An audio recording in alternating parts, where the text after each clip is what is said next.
You can do the same thing with cockroaches.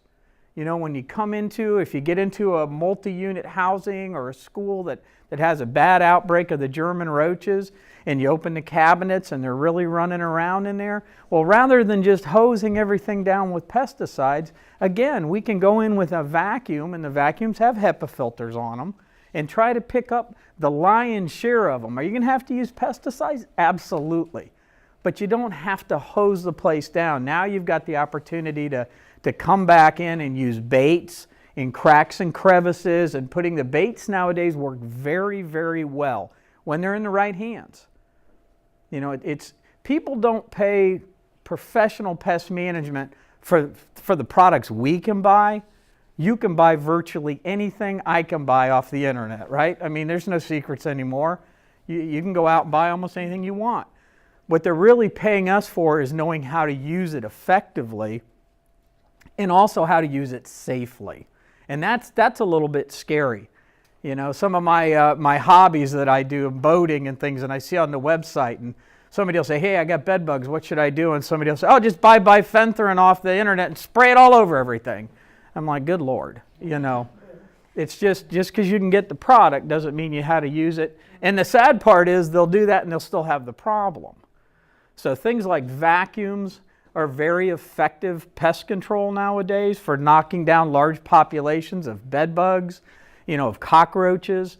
There's also the soaps, as we discussed. Soaps are also very good if you have small plants, little gardens at your own home. More and more people like their little, show my age here, they were called victory gardens, but you know, the little gardens that you have at your house, boy, a little insecticidal soap.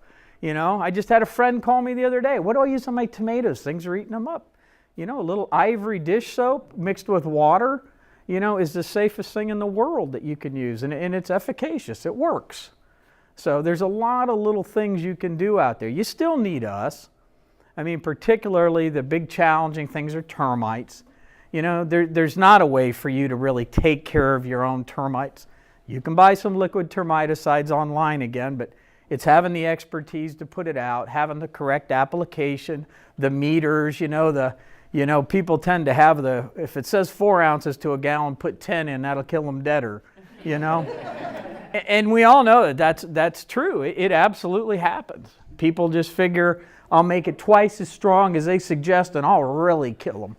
Well, the fact of the matter is if you don't put it in the right places, in the right manner, you know, it's not going to do that. You may get close to a well or a cistern or something that a professional would know to avoid. So you might contaminate some water on the property. You know, even a lot of the pesticides now where they'll say, you know, very low mammalian toxicity, so very low toxicity to mammals, but extremely toxic to aquatic invertebrates, things in the water. You know, so whereas it's very safe up on your lawn, say, to spray for ticks or fleas in your lawn, if you got a pond on that property, you want to stay away from that. You know, give that buffer zone. So again, it's not just the products you use, it's how you use them.